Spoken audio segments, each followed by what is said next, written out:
Hello,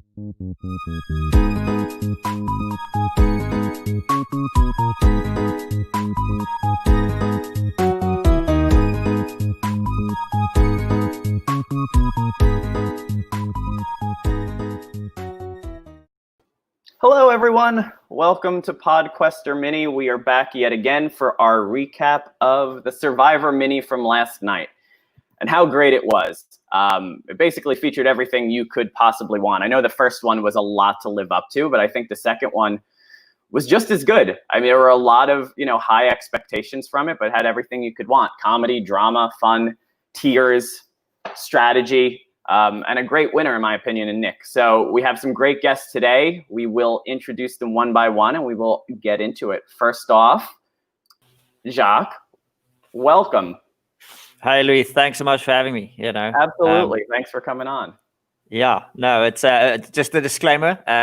We did it 2 a.m. our time last night, and had a couple of beers and wine, slept 2 hours, and it's now 9 a.m. close. So we're gonna be for a couple of hours. So I'm tired. So if I'm a bit more low energy than I was yesterday, I apologize. But I'm here, and I'm happy to share this night with you guys. Yeah, no, we appreciate you coming on. I was saying before, I've learned so much about time zones in other countries from this, in terms of where you guys are and what hours you are at. So yeah, we appreciate you coming on.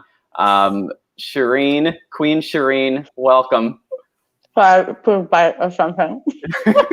It's fine. It's breakfast time. Thank you for having me. I look forward to hearing about what happened in the last hour or two of the game.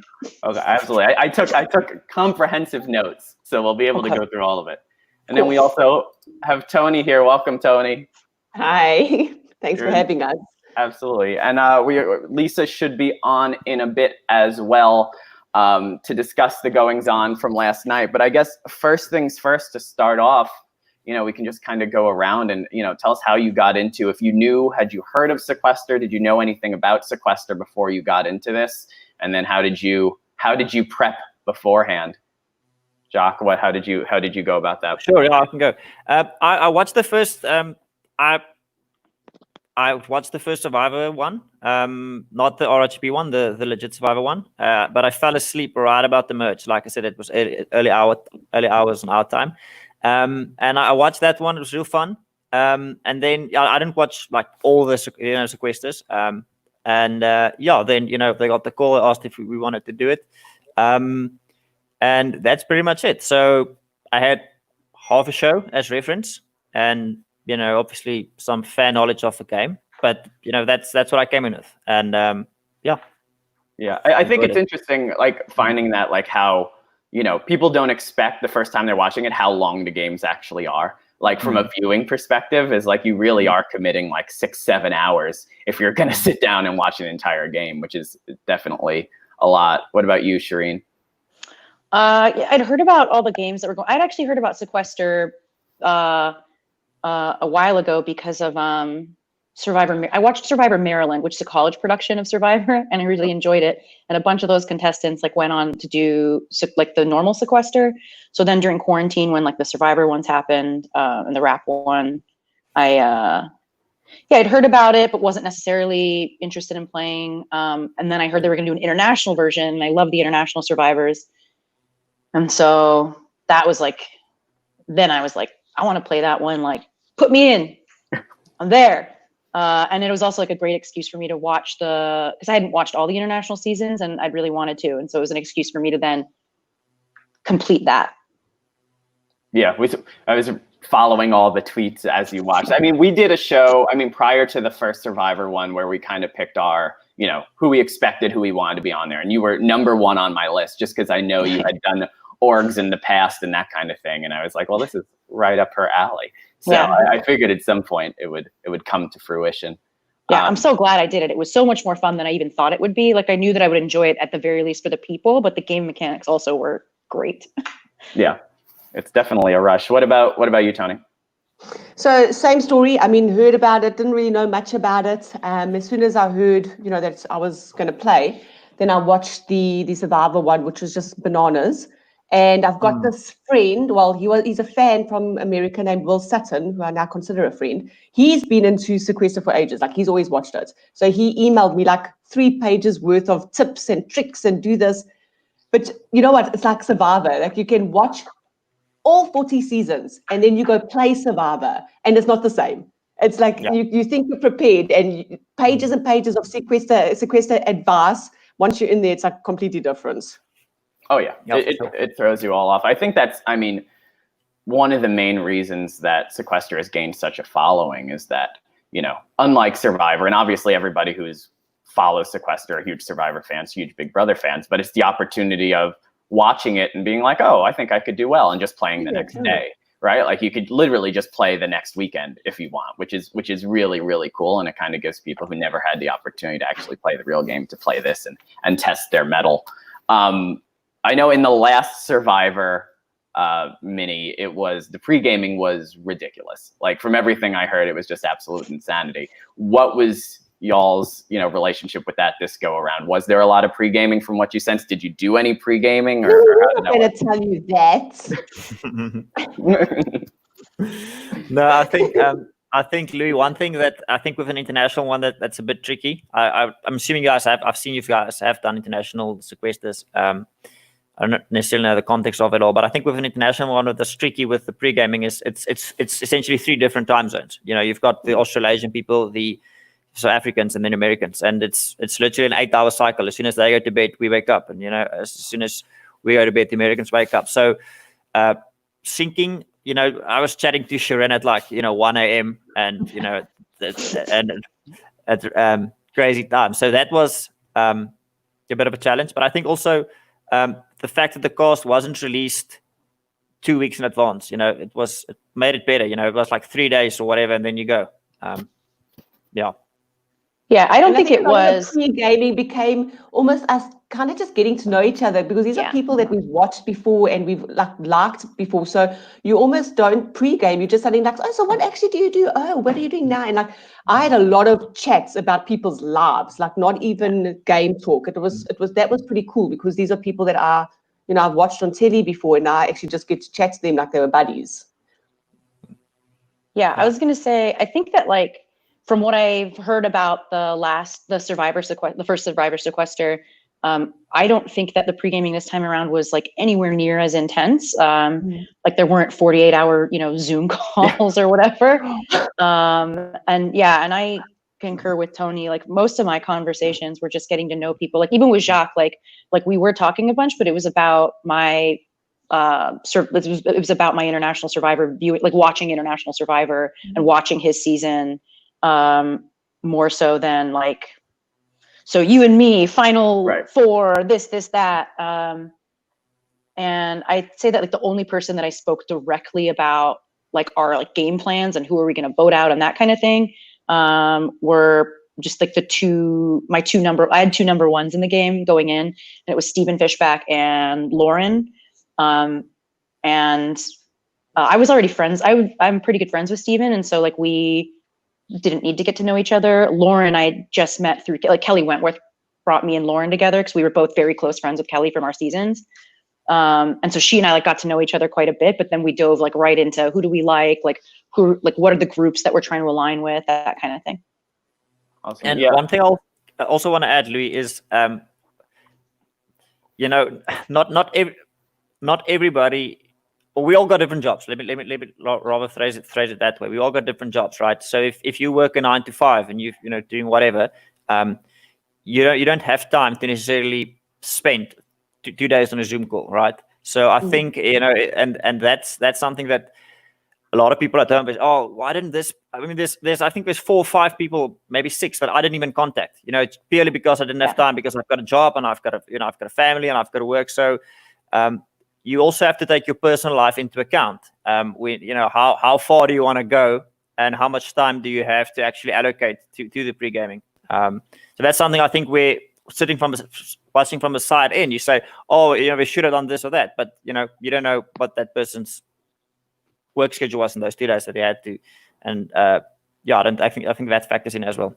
Yeah, I think that makes for a better game overall too, right? Like if it's at the end of the day, there's not a prize. It really is for fun. So if you're coming in with a, alliance of 9 people from the very start, just trying to pick people off one by one, it kind of defeats the purpose and makes it not as entertaining. So I think that was definitely a benefit this time around.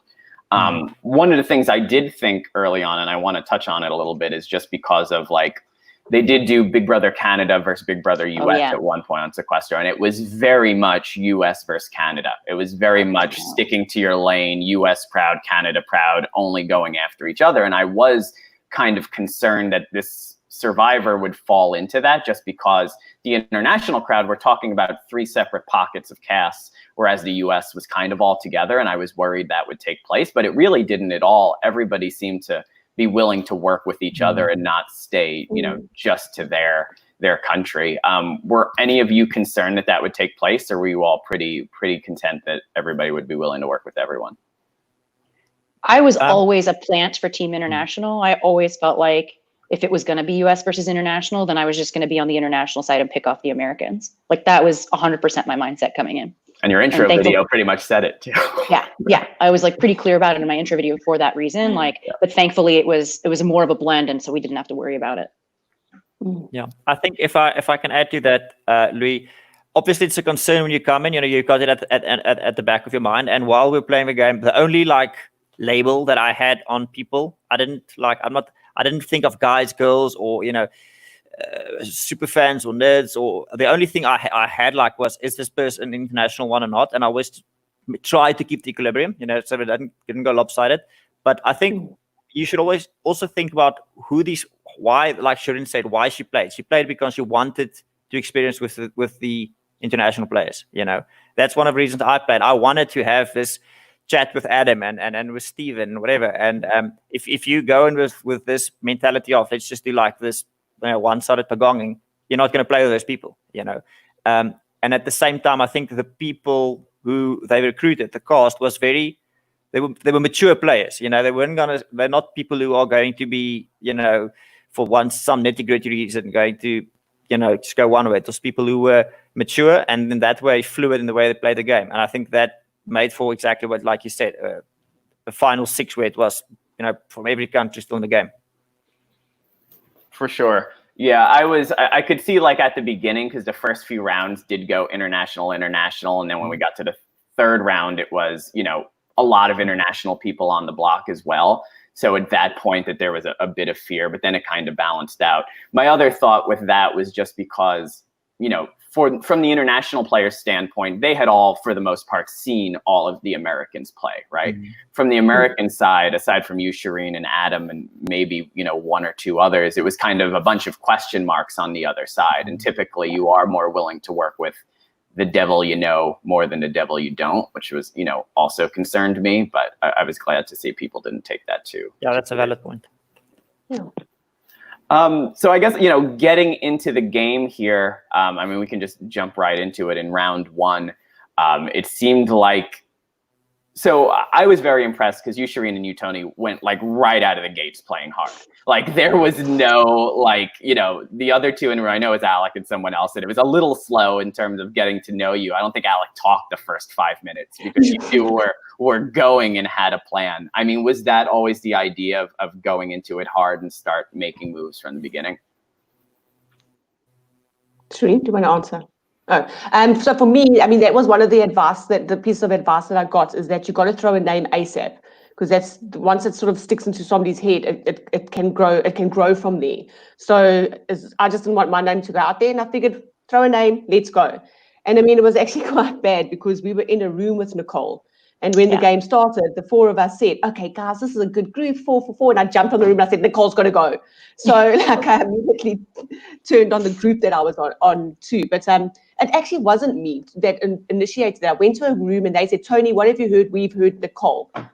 And I just said, do it. Do it, because I knew that she was going to become a liability for me anyway later on in the game. So I was okay for her to go then. Yeah, I knew that the advice I'd also gotten a ton of advice to just be really aggressive and get a name out there quickly in this game. But I actually thought that my intention was to actually sit back a little bit for like the first couple rounds and just hope, you know, like, and only get aggressive if my name or one of my allies' names came up.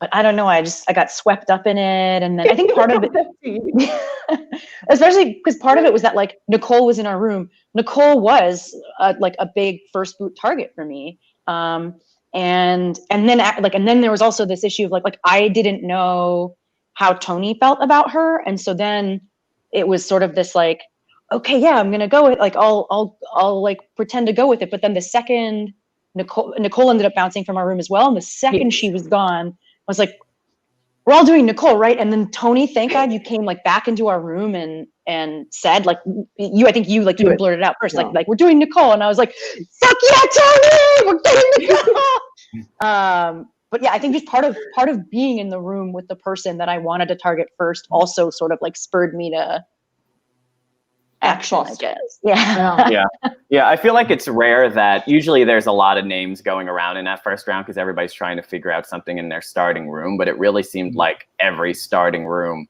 had that same name from the very beginning. Everybody. I mean, it's a compliment to her. Maybe also is like that people either thought she was a threat or I don't know what they thought. Maybe that she's untrustworthy. I don't know. So she, you know, it was unfortunate for her. I think, like you say, in every room, and the final vote, I believe, was like 17, 2, and 1. I mean, that's I don't know a lot about Sequester, but coordinating 20 people didn't know each other to go 17 votes strong. I mean, that's I'm pretty sure that's the record. I think last night set a lot of records for a lot of different things, and we'll get into that. But yeah, I just also want to add, sorry, Lou, before we go on, in the first round, I scored an LOS, which you know. Just sat on it the whole game in case somebody dragged me. You know, we'll get to that. But so that was quite a game changer. Well, good. The LOS always key for the drag. I tell everyone that like because a drag it's just so hard to maneuver. So if you have one, like you need it for that round. Keep it as long as possible. And as we saw, it definitely worked out for you.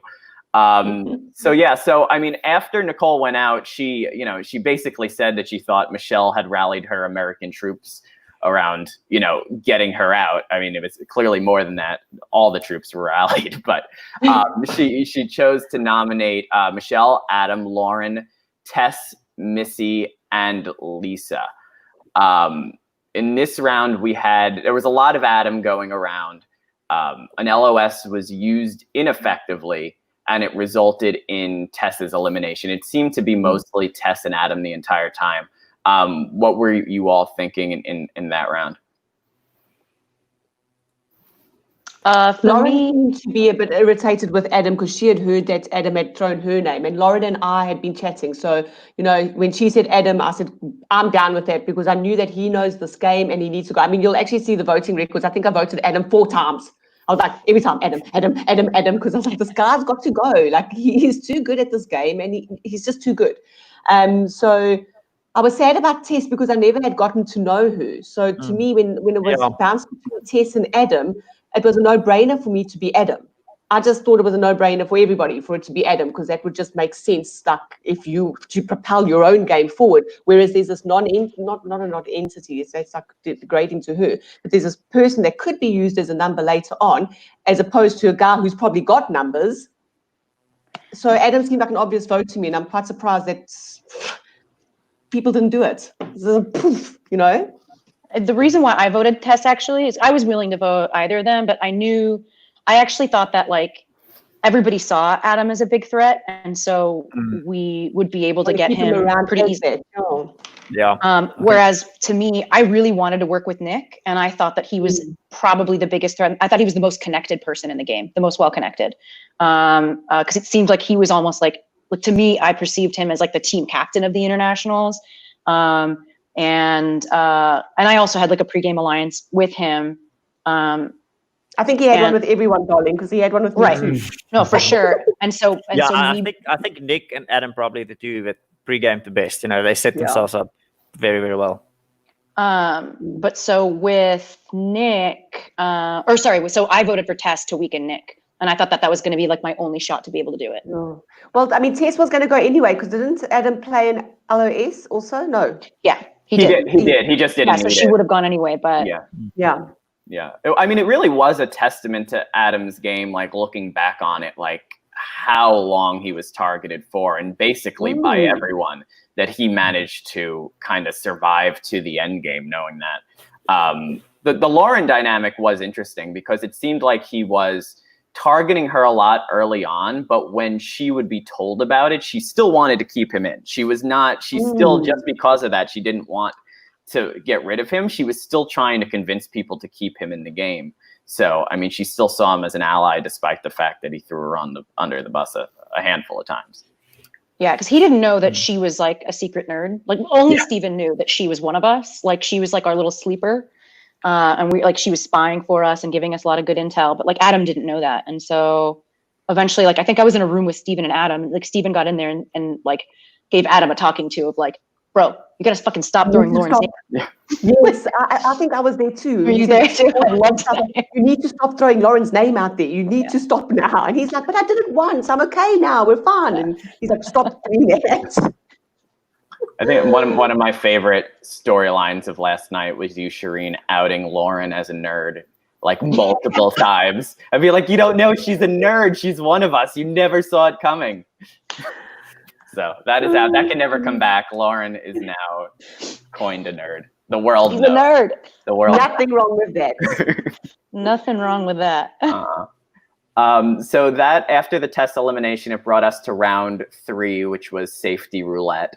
I was very happy when you Shirin said, I was told we wait and we get people in this room. I feel like where people, go wrong is they start leaving and they end up in a room itself. But it did end up that you had, I believe, 5 people by the end of it in your room. Yeah. I think we did also, yeah. I think my room also had 5, and then we landed on us anyway.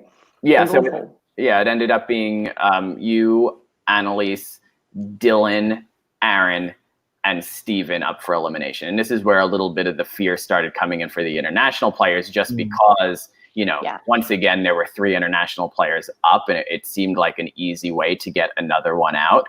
But it did end up being Aaron leaving. So how did we get that vote turned? Because it seemed like there was a lot of traction early on, not for Aaron, and in the later part of the round, it actually turned around. Yeah, I think Aaron was also always an easy boots idea from the beginning of the game.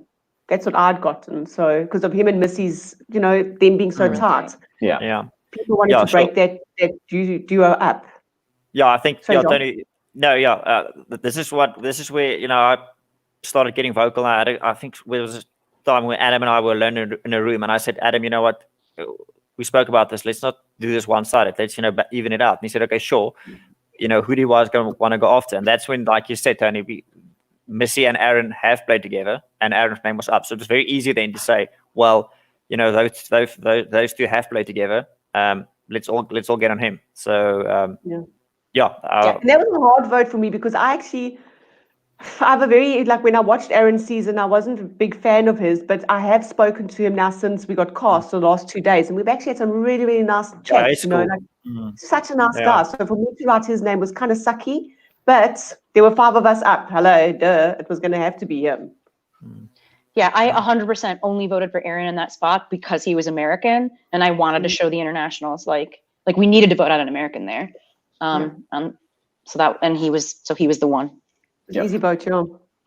This also was the round where it came out that CPay had actually voted for Adam in the public chat.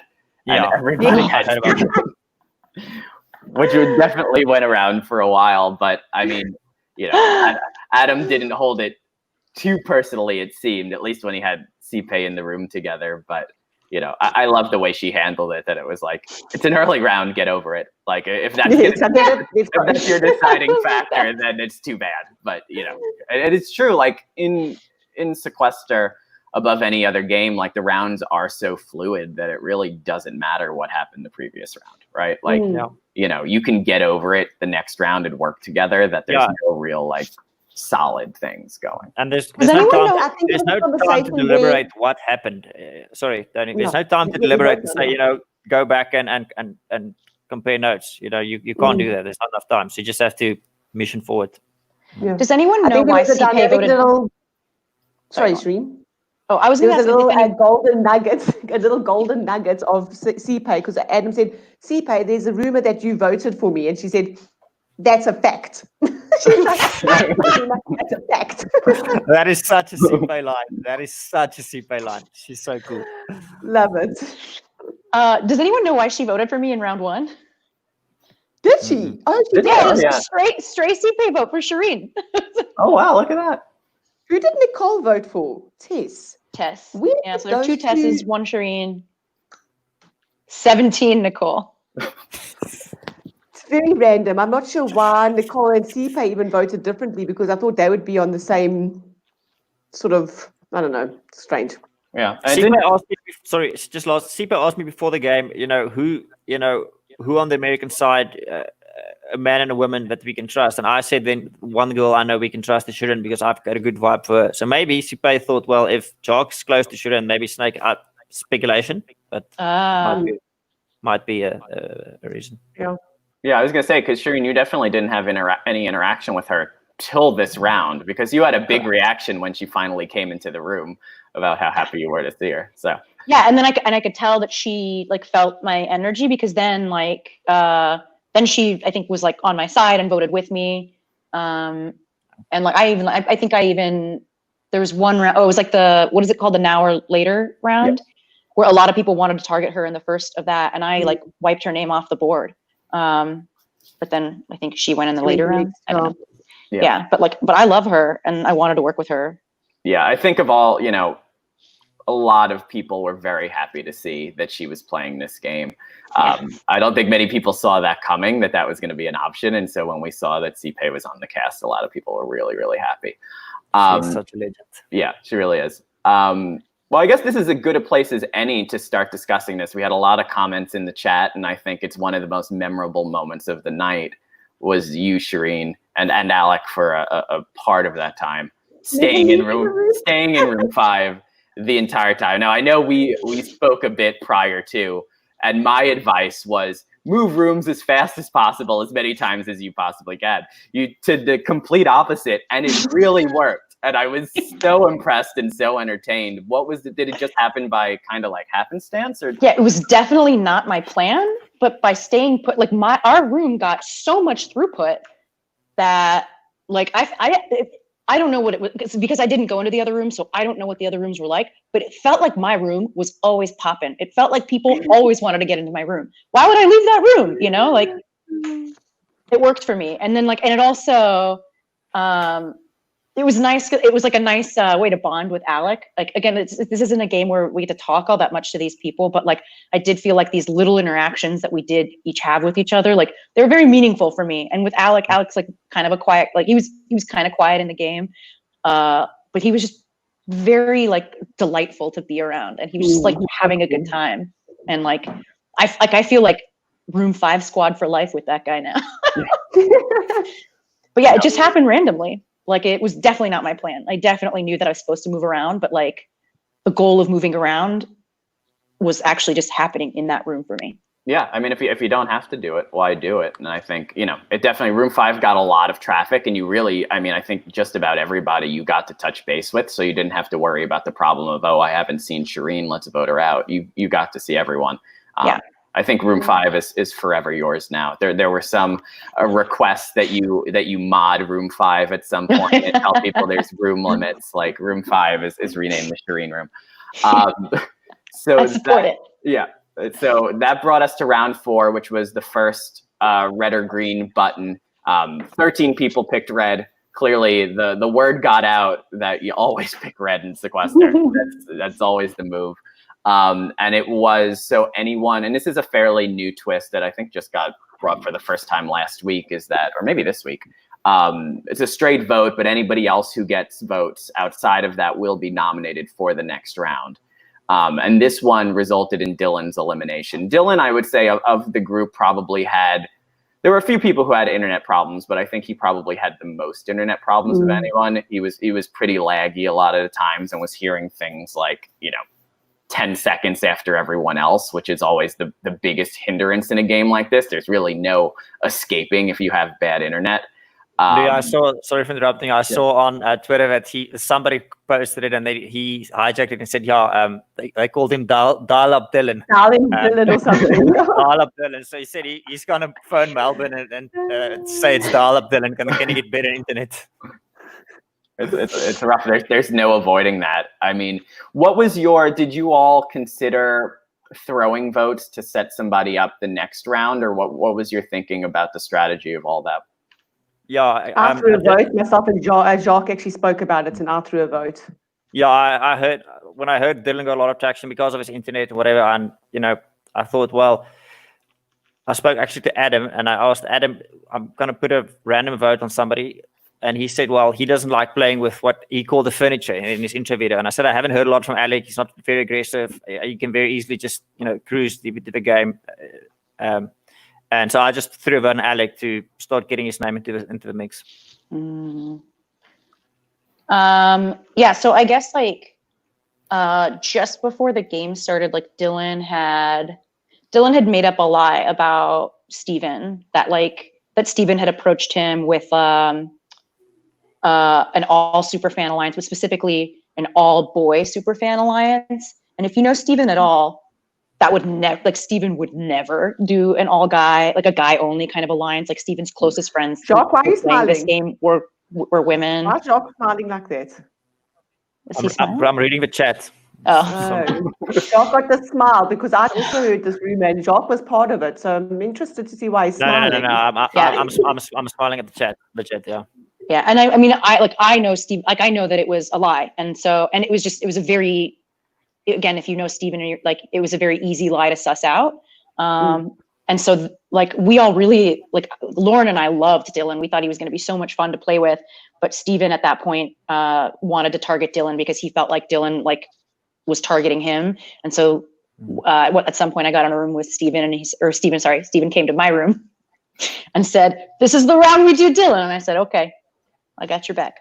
Yeah, and there was already. It's interesting that you say that, Steve, that there's no such thing of that alliance, because the names who were in that alliance are who were at the Final Four. No, so it's kind of weird for me that he was I not will say it wasn't the boys' alliance. Shirin's name when I spoke to Nick, Shirin's name was right in there. Yeah, no. It wasn't a boys only thing. I can tell you guys that for sure. And not only that, but why wasn't I invited?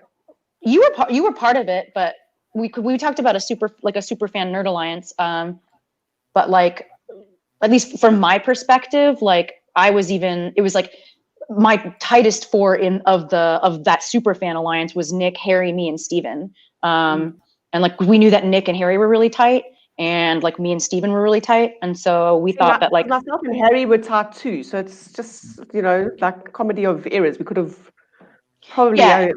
We're going to get to when I left as well. Harry was pretty pissed about that. Yeah, but also it's there's so much randomness in this game as well that I think to some extent it's also just who's part of this bigger group, and then that's when and I didn't know anything about Jacques yet, and so that's when I started watching a season, or I think even before I started watching, I learned that he's also one of us, a super fan nerd, and whatever nerd super fan, and Toni was named, Lisa was named, Lisa was also in it on that list. Yeah, and then Adam we included in that alliance for sure, but also we all thought that Adam knows the game the best of us, he's a shield for us, but at some point he's gonna go. So I wouldn't even say that Adam he was did email me, did message me this morning to say sorry about lying to me and told me that he did have a Final Four, and it was the boys.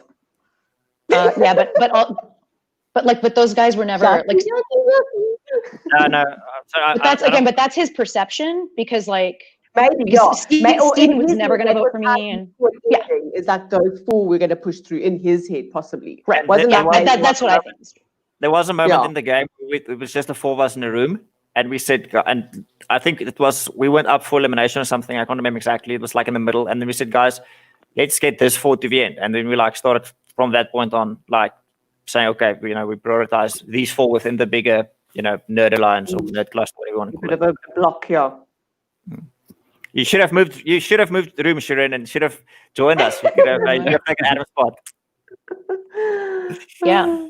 It was something that was, pretty apparent, and this is jumping ahead, but like when we were looking at like Final 8, like it really was the people who love the game so much, aside from, you, Toni, not making it, like you could tell it was like the biggest super fans made it to the end and we're all there, in the end game, which was a lot of fun for everybody to watch, I think.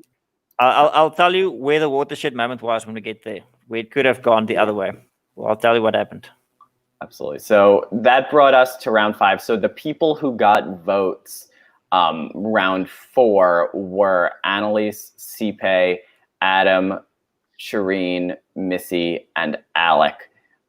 This round had another LOS played ineffectively, most likely by Adam again, I believe. And then it was Missy was eliminated in this round. I was surprised you, Shirin, got nominated, but I think it was just one vote. Missy voted for me in the previous round. Gotcha. What were we thinking here? Once again, there was a large amount of Adam, and it seemed it kind of trickled off to Missy as time went on. I honestly can't remember what happened this round. I think I heard the name maybe, and then I just went to the majority. Yeah, this seemed to be like another round where like Lauren finally realized that she wanted to get Adam out and was kind of trying to drum up some talk about that so he would stop targeting her. And then once again, as it went on, she kind of got convinced not to do that and switched to Missy, and everybody else kind of jumped on that train as well. And he played an LOS anyway, so it wouldn't have mattered. Yeah. Yeah. But I believe the reason why we voted Missy this round is because all the people up for nom had someone stump, like I had tight allies stumping for almost every single one of them, and then it came down to Missy and Sipe, and I wanted to save Sipe, and so then it was like, then it's got to be Missy. And like Missy had people stumping, like Albert was stumping for Missy, but like other people had more people stumping for them. Yeah. Yeah. Of the people that I was trying to, protect. Yeah, Lisa was trying to protect Sipe a lot as well as she was going from room to room. This was, I had said it before, but I'll say it on air because it was my favorite quote of the entire night, was Lisa having the realization of what this game was about and someone suggesting to vote Sipe and her not wanting to do it. And she was like, the reason I hesitated was because I really like to see the reasons behind things, but I can see this game is not designed for that.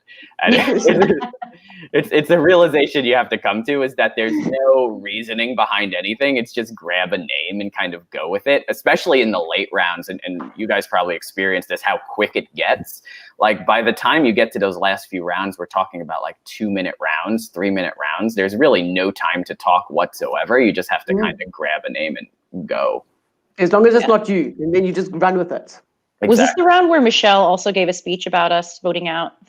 Not yet. It was after Missy. Oh, okay. Yeah, so that was at the round 6. So round 6 started the now or later round.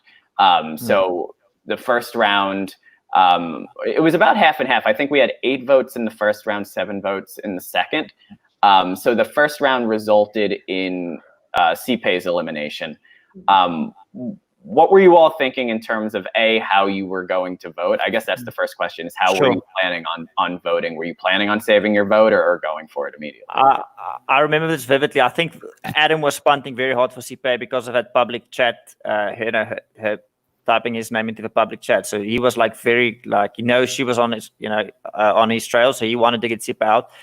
And then I was faced, because I like Sipe, she and I are friends outside of the game. I was faced with a moral dilemma of, I don't want to vote Sipe, but there's no way I'm going to stop this majority that Adam has assembled to go after. So I said, well, I'll just not vote. I'll look the other way, and then I'll use my vote to whichever name comes up next round. That was my rationale that round. Now, for me, I voted that round, the first round, because I wanted to somehow try and save Sipe. So I knew that a lot of people, if they were going to vote in that round, it was Adam or Sipe. So I figured the more they can go maybe on Adam again, maybe Sipe could be saved. And so I tried to save Sipe with my vote, but obviously it was ineffective. Yeah, actually, like, and looking at the votes now, was that was also, I was nervous that round. Because I'm thinking, like, why didn't I go for Adam there? And it's because I needed a slam dunk on somebody, and a lot of people like Sipe's name was coming up a lot. And so I just thought she was more of a slam dunk than Adam in that spot. And the reason why is because that's when Albert was upset that we voted out Missy. And so he popped into my room and said that like that a group of people were targeting me. He said that like Toni, Annalise, Harry, and scoundrel. So he came Excuse in me for 1 second. So he came into my room and Okay, said like, oh yeah, these 4 people, I was just in a room with these 4 internationals and they're all targeting you. And like, and that scared me. And then when he left the room, like then Annalise and Harry came in and I asked them about it direct. Actually, no, Albert was still in, I think when Harry came in and I asked him and he was like, that is a lie. What's going on? So as soon as Albert left the room, I was like, this motherfucker, Albert, is butthurt that we took out Missy and now he's lying to me. And like, it turns out that he said that to try to get me more on his side. But it did the exact opposite. I was like, he's trying to drive a wedge between people that and then Annalise it became a bonding point for us. Like I already liked, Annalise a lot, but like I just wasn't in an alliance with her, but she came into the room and she was like, you know, fuck that. I did not do that shit. And I was like, I believe you so hard. I feel like even tighter with you now. We got to get Albert out. But like this round, I'm voting for Sipe.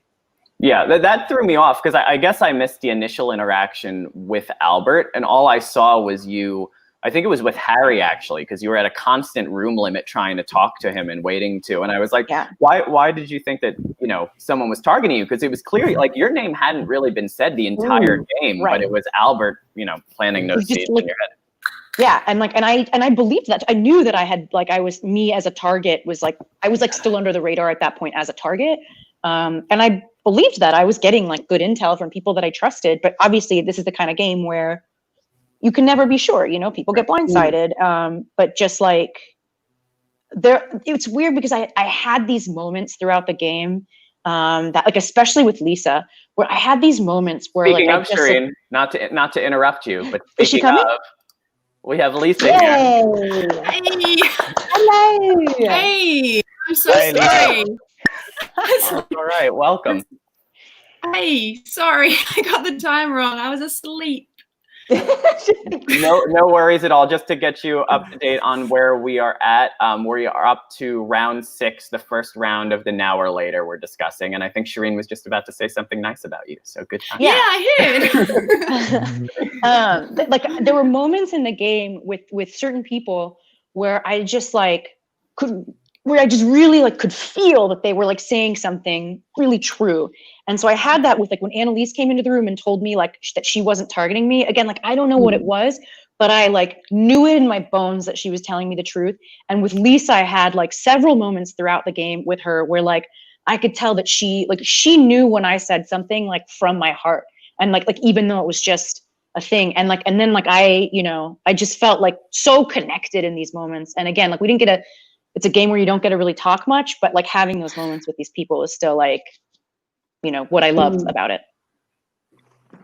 Absolutely. I think, if you can develop those one-on-one, because there's so few moments that you can really talk to somebody one-on-one in a game like this, just because there's always something going on. So if you can manage to do that, you really can, lock it in for the long haul if you get that. One of the things I wanted to talk to you, Jacques, was about in this round also, it seemed like you and Adam were really tight because, he told you pretty much that he wanted to go to the end with you. He was willing to tell you when he had an LOS, even ask you for your advice if he should use it or not. Mm-hmm. So much so, and I know that is jumping ahead, that I thought you were honestly his number one and that when he won that extra immunity, he would have given it to you, even though he ended up giving it to Steven. What was your relationship with Adam? Did you trust him entirely or was there always some doubt in your head? Well, I think it's compounded by a couple of things. I think Adam had a lot of number ones. He's that kind of player, and I knew that I wasn't being naive. I knew he, worked with a lot of people. I knew he never wanted to put out Michelle's name, so I knew. But at the same time, like you say, whenever you got a chance to chat, we just, we sat there and I asked him, hey, 2 rounds in a row, LOS played, was that you? He's like, yeah, it was me. So we had a bit of a, like you say, and then we said, well, I'm willing to work with him. Let's go deep. And then he said, listen, Jacques, we're going to do Supers. That's fine. I said, it's cool. I'm going to push for Alec next round if you're down with that. He said he's down. He doesn't have a vote, but he'll help spread the name. So it was a symbiotic relationship. And I would have liked to go with Adam to the end, or we ended up doing. But at the same time, I also thought he's such a big target that if somebody wants to plan a blindside, they're going to blindside him or try and make a move on him. So he's somebody I was more than comfortable with working with during that time. So that's how that whole thing came together. And that, like I said, that's also how the Alec vote happened from my perspective, at least. Gotcha. Yeah, so that brings us into the next round. So there were 7 votes remaining of people who did not vote. And this did result in the Alec elimination, which did, I think by the end of the round, Alec was waving goodbye. He pretty much knew he was done, which was kind of sad. But what was our thinking here? Who still had votes going into the second round? I can't. Of you tell you four. from the chart. The people who had votes were Nick, Steven, Jacques, Harry, Michelle, Annalise, and Andrea. Yeah, like I mentioned earlier, Louie, 2 votes ago when it was the stray vote is up for elimination, I put Alex's name down just to get an American in the mix. And that's when I think at the same during this time there was a session where it was me, Nick, I think maybe Lisa, you were in it, I can't remember, and Harry, and we said, well, let's just do Alec now. We've got 4 votes, that's enough this round. And we just sealed it, yeah. Yeah, the Alec vote is the only vote that I was unaware of, that I was like totally out of the loop on. Same, yeah. Yeah, I don't think I was in that room because I was like, what? Okay. No. I didn't have a vote, so I don't know what was going on. Yeah, I even wondered, I was like, is it because they think that he and I are a pair because of room 5? But I guess it's because like you didn't want like a floater to get to the end. Yeah, I mean, I definitely, it came up a couple of times, was that, because it was so obvious that you two were planted in that room, that either A, you guys weren't playing at all. I heard that from a few people. And I also heard from people that they're playing very hard and they're attached at the hip and we need to separate them. So it got me concerned, but I mean, it ended up Alec taking the fall on that one. Also, conversation started coming up this round for the first time, which I was surprised for the first time because it is an obvious duo, about Nick and Harry, and people starting to talk about possibly getting Harry out, mainly because of the Albert debacle with you, Shirin, and him kind of getting caught in the mix there. I mean, were you guys aware? I mean, obviously you were aware that Nick and Harry were tight, but was it ever an option to try to split that up earlier, like similar to Missy and Aaron and how people targeted them, or were you okay with them both going further than that? I figured we would always have a shot at them. And again, like, that's why I thought it was so important to get somebody like Tess out so early so that I could let Nick and Harry get farther together without being as threatened. Yeah. Gotcha. Yeah. All right. So after Alec's elimination, that brought us to round 8, the dreaded round 8, which was the safety chain. And it resulted in Toni's elimination. Well, let's start with you. What was your outlook on it, and how did we get to the place where you didn't get to the chain in time? So it was a very strange situation to find myself in, because I had all these people who had my back, but they didn't actually cover my back.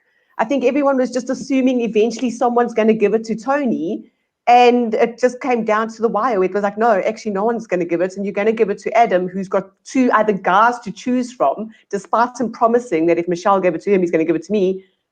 You're giving it to Adam, who's got 2 boys and a girl to choose from.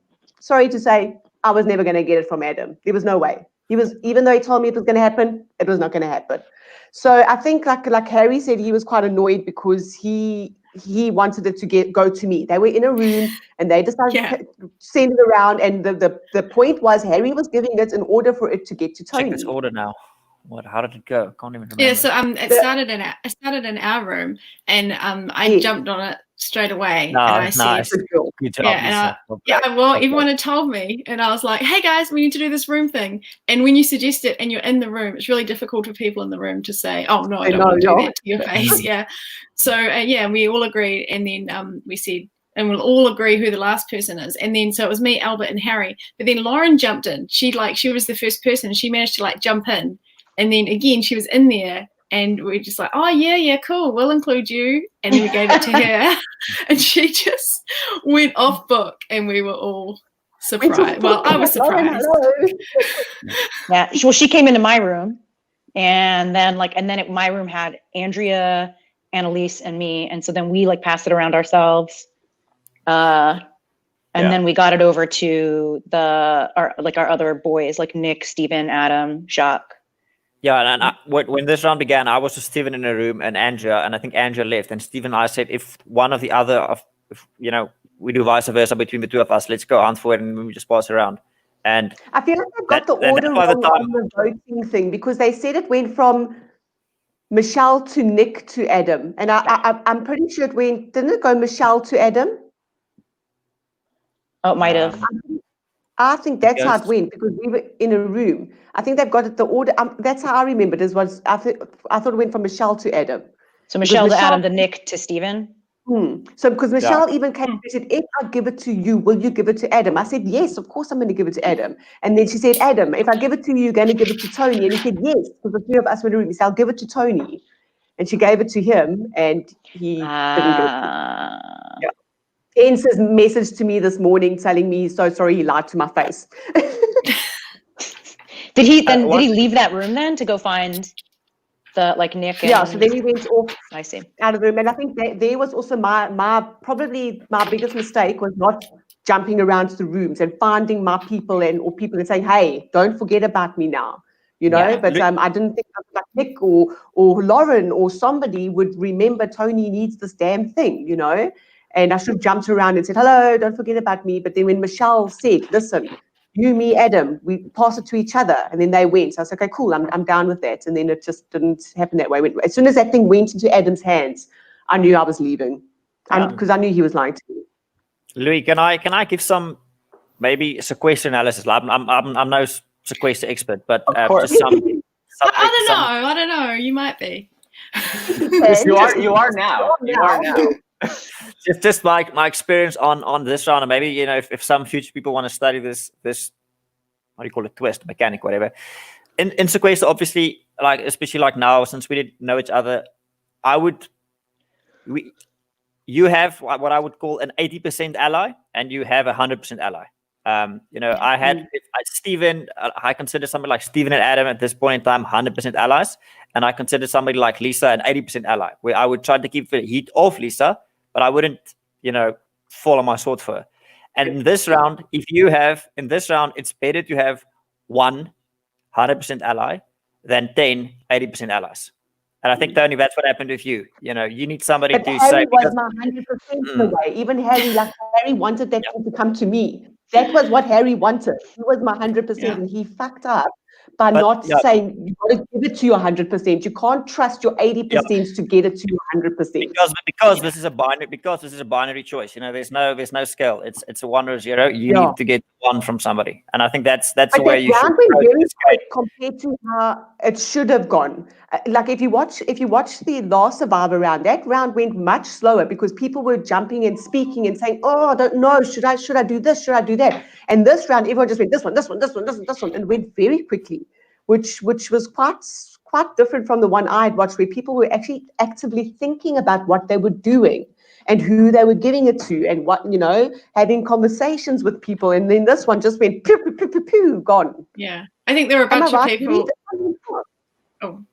I think there are a bunch of people like me who were like, I don't want there to be this big discussion and big thing. I'm like, I've managed to scramble up the lifeboat here, and I just want it to take off. Yeah, that's wise.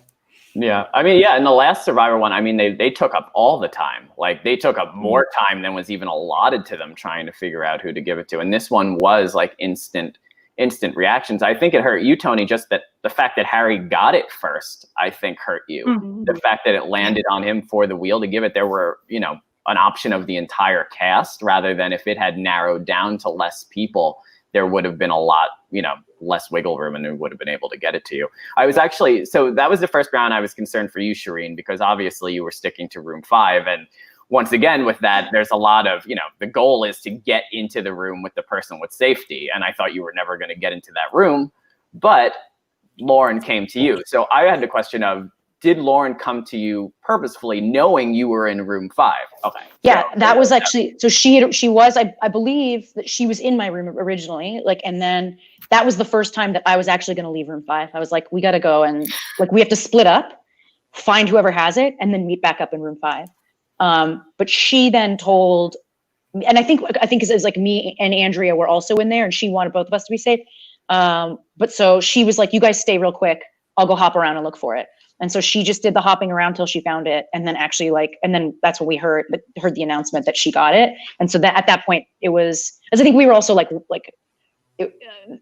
don't remember exactly if our plan was to just wait for a certain amount, wait a minute, see if she got back in time. And then it just, as soon as we heard that she got it, we were like, stay put, she'll come back to us.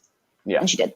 Yeah, because there were definitely a few people who weren't happy just because, it's always, you do it for your room, you give it to the people in your room, at least typically, which made a few enemies, but I think she played it off well at the end of the day. And it's much more entertaining not to just go around the room and actually try to save your allies than just, I'll give it to you, I'll give it to you, I'll give it to you. But it didn't end up hurting you, Toni. I thought you were so much fun to watch, though. I thought you had a lot more. That's always a tough round because it is kind of removed from the strategy of the game. But you could be in a good twist. spot. I want to say that I think it's a good twist in Sequester.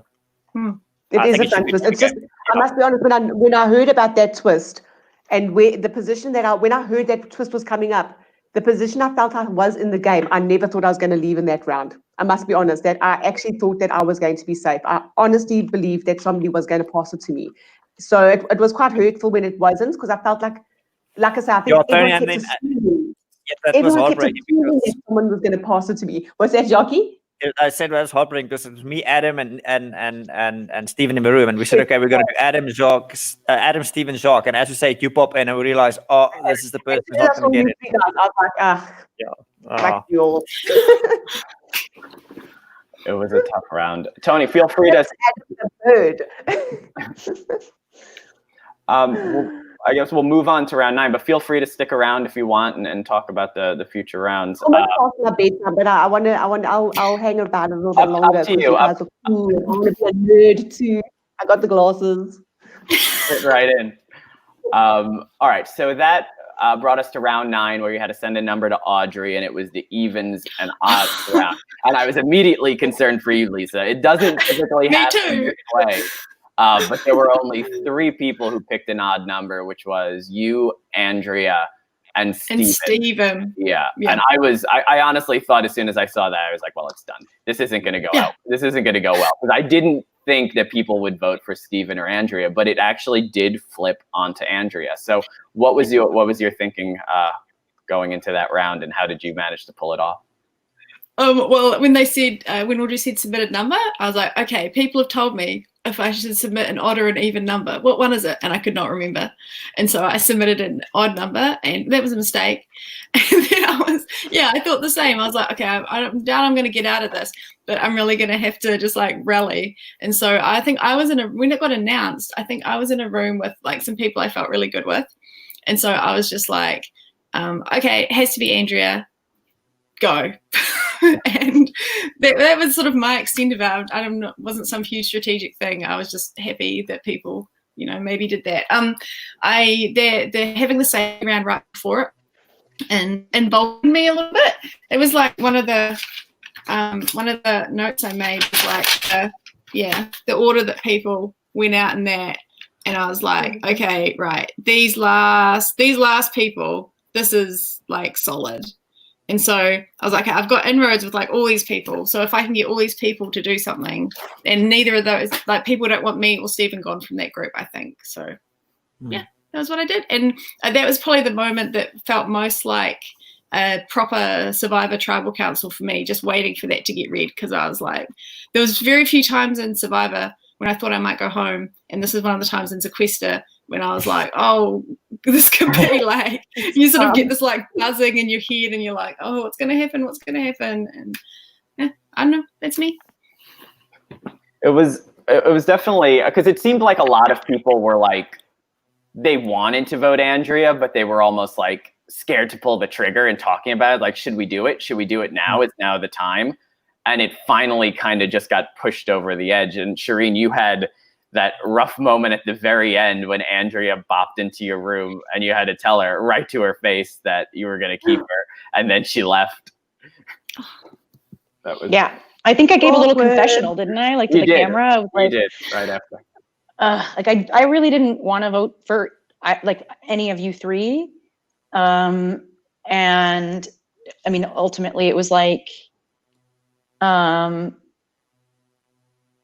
it was a good spot to get rid of her. And I also felt like at that point, like Lisa and I had been vibing, and that was like a real great spot for me to show Lisa that loyalty, because I thought at the end of the day that like Lisa would be more loyal to me than Andrea would, that Andrea had like a bit of an army and like, I want to add to that, Shirin. I think from what happened in the show and from knowing, you know, these people outside the game, I think Andrea was somebody who was like a very well-connected, integral part with, she's got, you know, Lauren here, she had Michelle there, she had Adam here. So she was like a middle cog of like a big machine. That's the way I saw it, at least. So when it was between, you know, Stephen and Lisa, who were part of the nerd group, and Andrea, who's this amazing player who's got the potential to create this machine that can just run the game. Social. That was, exactly. That was an opportune time that I saw. If we can take a sniper now, you know, let's do it. I hated doing it, but it was definitely the right call in that spot. Yeah, it was definitely beneficial for your game overall, because Andrea was so connected, and it seemed like the bond with Lisa was stronger and would go longer into the game. I think Andrea was definitely surprised by it, though. I think she thought she had the vote to stick around. And it was close. It was like 5-4 or something. Yeah. I think everybody got voted. I think it was like 5-4-3 or something like that. Everybody. Oh wow, was it? I'll look now. Yeah, I think somebody in the chat said 5-4-3. Yeah. Yeah, 5-4-3. Interesting. Very close. Yeah, but somebody in the chat also said Tony's great, so I don't know how smart these people really are. They're very smart. They're 100% accurate. 100% accurate in everything they say. Oh yeah, Harry got votes there too. So Harry got 3 votes. Holy shit. Well, he could only get 3. Yeah, I didn't even realize Harry was like, had to vote for somebody. Oh, because he was odd. Because he was odd. That's right. That's right. I forgot about that. Yeah. I remember in that one, Albert was like, me, Stephen, and Albert were in a room. I think we might, and Albert's like, okay, you guys, I'll vote for Andrea, but you have to give me your word you'll vote for Harry. And I was like, I don't know, I still don't understand why, which probably shows my total lack of Sequester knowledge. Well, he definitely voted for you, Lisa. I was going to say he would never vote for Andrea in that spot because he's real life friends with Andrea. And I didn't. Yeah, I still there's a lot about this game I still don't have my head around, which probably doesn't make for riveting podcasting, but you can talk about like the strategy of it for days, because there's always a new strategy to talk about, because there's always a new round, right? Like 2 of the rounds you guys played last night were brand new to Sequester that were only introduced this weekend. So there's always more to figure out, and there's always more to like actually learn how to play. But that goes to show you, because it's happened before, is that you look at there's one side that's completely even or completely odd and only a handful of votes on the other side, and you think it's a foregone conclusion, and then somebody from the big group actually ends up going home, because if the small group can get together and get on the same page, they can still make an impact. And it almost happened there. I mean, for as close as it could have been. Oh, and I will say that like ahead of time, a bunch of us talked about like even odd, and like we all agreed that if there was ever a number choice, we would pick even. And actually, like initially, I sent in the number 5, and I was like, "Oh fuck, this is the even odd shit." And like I immediately DM'd Audrey again and said, "Switch me to 8, please, God." And like thankfully she did. And then I remember at one point Stephen even said like, "Oh, I fucked that up. Oops." Yeah. Yeah, and because I remember like my rhyming mechanic was even Steven. Like a handful of us chose even on purpose. Yeah, it's the easiest round by far to pregame for. You just have to make sure everybody you're in the same side with picks the even or odd, because I mean you'll always have the advantage, even because sometimes you're voting for your own group, but you'll still end up having the advantage, assuming it's not just all you. So after Andrea's elimination, that brought us to the last round before the jury, which was the drag round. So it ended with Annalise being out, and after she tried to drag Jacques unsuccessfully with the LOS. Why did she try to drag you though? I was very confused. Did you? I mean, No, so this is the round where we couldn't vote for somebody we have already voted for, right? Yes. If I'm correctly. No, so that's the next round. This is the drag round. So this was a straight vote. And then okay. Yeah, okay. No, because I thought like what I heard is a lot of names. Once again, I think it was Adam's name coming up a lot of times. And I thought, I don't want to vote for the person who's going to go home. And I heard one or two people just mention Annelies. And I said, I'm just going to put it on her in case Adam plays his idol. And then she goes home, So that was how, my rationale. And I also thought, Shirin, I didn't really connect, but, Did she know that you had voted for her? Why did she drag you? Why did she want to drag you? Yeah, she knew. Yeah, so then it becomes public knowledge, or announced. And then I just want to check who the three people were. It was me, Steven, and Harry. And Harry. No? Yeah. This is another spot. Yeah, me, Steven, Harry. Yeah. This is another spot where I originally voted for Annelies, and then I immediately was like, and this time it was actually like I was really enjoying playing with Annelies, and then I also realized I didn't want her to feel betrayed, like if she was voted out and saw that I was one of them, and like at the end of the day, I was like, I'm gonna be like girl strong here and switch my vote to Adam, as sort of like the dual thing of if it is Annelies, then like my name. Then she won't see my name on there, but also like maybe this is like a better spot to take Adam out. And I didn't realize that actually forced a tie between Annelies and Lauren, but Lauren played an LOS. And so that's why like Annelies then was the decisive vote there. And I will also say, go on. Sorry, should I go ahead? I was going to say, and I will also say this is where Albert's lie really fucked him, because one of the people that he said that he lied about saying was targeting me was Annelies. And so after Jacques then played his LOS and she had to pick somebody else to drag, like Albert was an obvious choice because he was like lying about her. He wasn't on her side. I believe he voted for her. Easy peasy. Yeah. I just want to add. I haven't spoken to Annelies a lot before the game. A lot of people who I reached out or I sent a message. It was very, short. Hey, what's up? And I got like a, hey, yeah, cool. What's up? I'm ready. Message back. So we didn't do like a real. We didn't have like a connect or a big strategy or anything like that. So I think she thought, well, she doesn't know me that well. And then obviously, I was bummed to see Albert go this way. It's somebody who I didn't even contact him before the game, but during the game I had really good vibes from him. I had so much fun playing with Albert, and this is such a brutal way to go out. Being dragged at this point in time, especially I feel there might have been other people who could have been dragged instead of him, but it is what it is. Yeah, I would feel more bad if he didn't I feel like because he was an active part of why she picked him by making up that lie. Like I don't feel that's the reason why I don't feel bad about it. I do feel like it's like a it's a savage game mechanic. But like it's a savage game mechanic, but yeah, it is what it is. It's definitely savage, but he played a part in his being dragged. Yeah, I didn't have any information, Shirin. I'm just saying it was sad. Yeah. As someone who has been dragged in that spot, it is not fun. It's not a fun place to go out. That was one of my favorite memories of the night. When the drag got announced, me, Harry, and Nick were all in the same room, and Harry and Nick were both very worried that they were going to get dragged by Annelies. Probably not so much for game stuff. And we just got in there, and just before they muted it, Nick said, who did you vote for or something? And Harry's like, oh, I voted for Annelies. And we were both like, oh, God, they're going to read that out. Like, you're going to get dragged, And he's like, ah. And then they put us on mute. And so we just spent like a few minutes just being like, oh, why? And then it gets announced that it's Albert. And we spent like a few minutes on mute, just like crazy celebrating. And then the next round started. But that was a real high point for me. It was fun. Yeah. It's always such a dangerous round, too, because so many people throw votes just to try to avoid having their name read out. So one of your friends might go by mistake. Exactly. Yeah.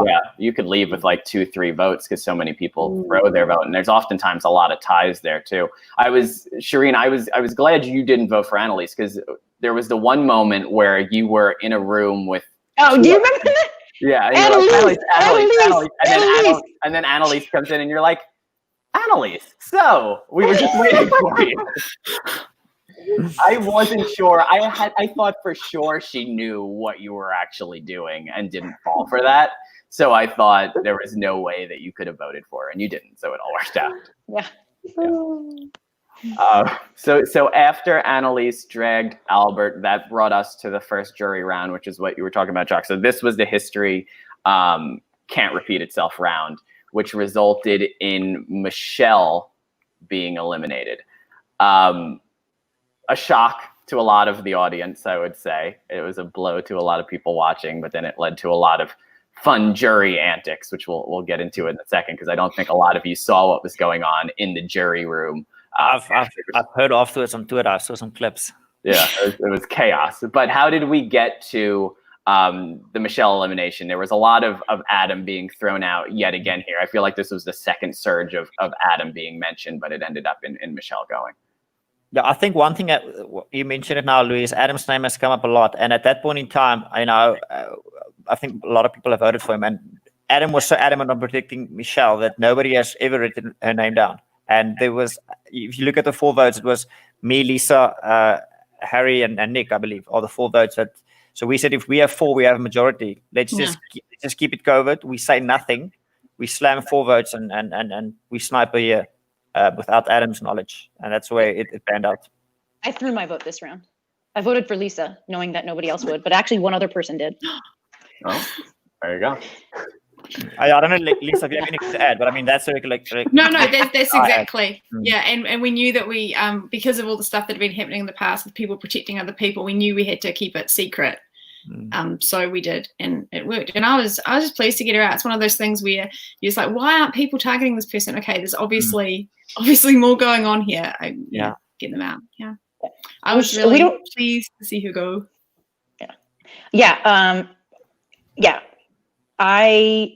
She's also one of these people who I think could like easily slip through. And so and I think that was like, I don't even remember if I even knew what the actual names were that were floating around, but like I remember like I think I heard Michelle's name and I was just like, yeah, I just threw my vote. But one thing I was going to ask, and we don't have to go into depth about this, but just like at like a very high level, was Michelle mad? Is that what I heard from people that she was angry? So and I didn't see that. This is the point where I start getting really drunk. I don't know if mad. I don't know if angry. I don't know. I was watching that. Yeah, she was pissed. Yeah, why was she? She was mad about being voted out, or about something else? So she was mad about being voted out. She was mad about having to wait in the jury room alone for so long when all her friends were in the living room having a party. So she kind of got down on the game overall and how she didn't want to waste her time with it anymore. And then she bounced back after that, but then she also had the entire party come into the room. So there were like 6 or 7 people in the room, like with her, which was entertaining, all taking shots and talking to the camera, multiple different Survivor people. So I feel like a large majority of the audience was watching the jury room. I've heard that. Rather than the game for a couple of rounds. Got it. But to her credit, she definitely bounced back. I mean, in the US, does they know, are you allowed parties at home? We're not allowed that in South Africa. No, we're not allowed that at all. Yeah. We're not allowed having people over and parties and stuff, not with quarantine, not with Corona. Yeah, they're all like renting a house in Jersey Shore, I think, or around there. Mm-hmm. Yeah, I mean they don't police it here, I guess. Yeah. Okay. So actually, I think also that round was the mention. We got this a few times in chat being asked about. I think this was the first time you, Shirin, when talking about Adam, saying how close you were, had mentioned the CBS All Access account. So I just wanted to ask you if you had checked yet this morning as to if that was still active. I'll check it now. Yeah, please. We need an update. We need an update on that. I'm sure there's multiple people, myself included, willing that if you did lose it, the big takeaway on Reddit is people want to know, does Shirin still have CBS All Access access? I do still have access. Thank goodness. Somebody just put this post on Reddit and just let the world know everything's fine. Let's just hope CBS doesn't find out. I'm sure they're not. All right. So after Michelle's elimination, she went to the jury room, and that brought us to the tether round. So the tethers were Shirin and Lisa, Stephen and Jacques, Lauren and Adam, Nick and Harry. And this resulted in Lauren's elimination. Sorry, can I just quickly take one step back? Of course. I feel like when we did the insurgency to take out Michelle, I think that's the point in time of no return, of like the Nerd Alliance, where it was pretty sure that we were going to go to the end with, whatever iteration we could make it. Yeah. I think after this point, there's not a lot of resistance that Lauren and whoever else could put up. Yeah. Yeah, it definitely, after that, it was pretty, I wouldn't say clear cut, but it was more apparent as to where the lines were actually drawn and who was planning to go end game with who. The tether round actually ended up being a tie between Lauren and Harry, and then it was broken. I think it was broken because you and Stephen switched your vote, correct? Yeah. Stephen wasn't on the same page that I was the first round, and then we realized if we don't, we draw rocks. And Stephen's like, no, he doesn't want to do that. Something of that narrative, I remember. Yeah. So we aligned it. Yeah. Yep. Yeah. And then Yeah, and we cancelled each other's votes out, Shirin and I. And then I could see how much she really didn't want to vote for Harry. Didn't want to vote for Lauren. Lauren. Yeah. And so another one of those really outside the game moments. And so I hated to vote for Harry, but I switched my vote because I don't. Yeah, and I hated to vote for Harry either. also, but yeah. Yeah. And I think to go back to something that Jacques went back to. Yeah, I think this is definitely the time in the game when, like you said, we're going to the group is going to get to the end somehow. And if I did it again, and it's just tricky with Michelle and Lauren being the last people left who sort of weren't in that group. If it had been other people, I think that's when I could have maybe tried to get something else going. But it was just. Well, we also would have gotten Adam out later, but he idled you out. You didn't get properly voted out, Lisa. Adam idled you out. Yeah, but if I'd got to the end, I wouldn't have won. Really? So I would have liked to have done a bit more I don't know, I'm just saying that I think that's sort of the point of no return for me, of having a chance of doing well when there was still enough people left to pick up. But this game moves so fast, I don't know. Next time. I think it's very easy to sit here and analyze it and say that's a point, but I mean you've slept on it, and you've got very different opinions and whatnot. But like you say, in the moment, you don't have the time to plan that out as you would in a normal game of Survivor. It's just it's too rapid. Gosh. Yeah. I feel like it's so hard to tell too, especially in this game, what a jury will value as opposed to a long-term game. When you're playing 4 or 6 hours straight, if they go based upon who they feel played the best game, whether it's hurt feelings, that sort of thing. So, when we were getting down to the end, and this is skipping ahead a bit, but I thought, Lisa, you actually did have a possible chance, depending who you were up against in a jury vote, because it was kind of impressive how stealthy you were being. And I mean, I guess it is similar to, your Survivor game, and the fact that it is, at the end, if you're still there at the end, it is impressive, the game that you play, because it is so different from a lot of other games that are played. So I think that it could have still been rewarded. I had hopes for it, but so after the tie between Lauren and Harry, when Stephen and Jacques switched their vote, it resulted in Lauren going out. I feel like this was mostly Nick's move, because Nick went into the room with Lauren there and was flat out saying we need to vote you out, which is something you rarely see. Whoa. But he had no qualms about telling her to her face and the other people in the room, because he needed to make the move to save Harry, to say that Lauren needs to go in this round, and it ended up working. Do you think, Jacques, you would have switched the vote if Nick was not in the room at that time telling you that? What to do, Harry? Yeah. I think Nick was the person I had the best chat with. It was my ride or die, the person I had the best connection with beforehand. And he said, him and Harry are close, and he wants to take Harry out now. And I thought, well, if he wants to take out his closest ally, that's fine, because then we're not a pair anymore. So it was, in my mind, it made sense at the time. Yeah. So, wait, are we talking about the round where Harry went home now?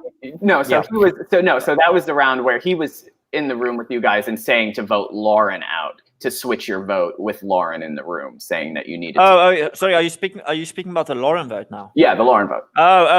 Sorry. Okay, yeah, the Lauren vote. I was just willing to say, let's just get our nerd group to the end, and let's get a little Lauren. Yeah. So that brought us to the final 7, which was my favorite round by far. Okay, wait, I'm gonna log off while you carry on there. Oh, absolutely. Bye-bye, Toni. Thank you so much. Thank you for including me, and to everybody there in the chat. Bye. Thanks for joining us. Bye-bye. Thanks, guys. Love you all. All right, so that brought us to the 7 Deadly Sins round, which was an absolute joy to watch. Jacques, phenomenal. I don't know if you want to give us another sample of DJ Jacques.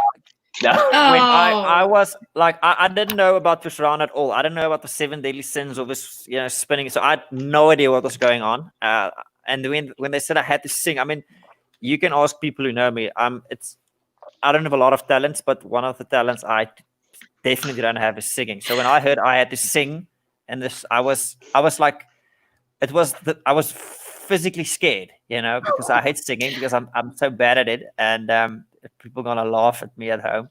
So but then I just embraced it, and just I'm never gonna probably play this game again. So I'm just gonna go all in, and I just did like a beat boombox, and I was just But I must say, I think one of the mods tweeted it.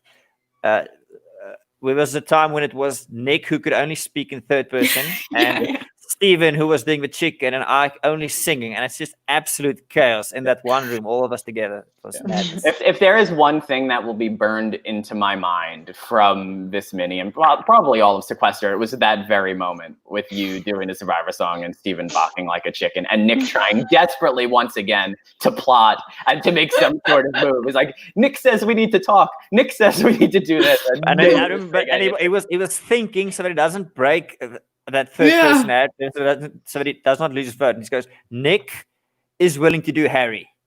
Nick wants to know if you are willing to do Harry. It was brilliant. But I didn't realize that Nick also voted for Harry.